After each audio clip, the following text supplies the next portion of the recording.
صدر مملکت آصف علی زرداری، وزیر اعظم شہباز شریف، چیئرمین سینٹ سید یوسف رضا گیلانی سمیت دیگر نے گولڈ میڈل جیتنے پر ارشد ندیم کو مبارکباد دی۔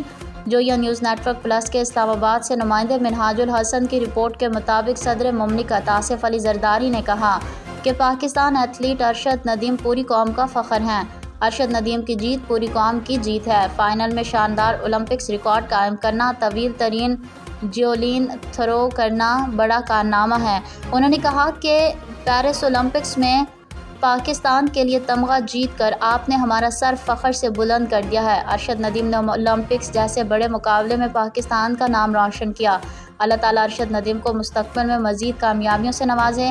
وزیر اعظم شہباز شریف نے ارشد ندیم کے گولڈ میڈل جیتنے پر پوری پاکستانی قوم کو مبارکباد دی۔ کہا کہ ارشد ندیم نے نہ صرف سونے کا تمغہ جیتا بلکہ اولمپک کا نیا عالمی ریکارڈ بھی قائم کیا۔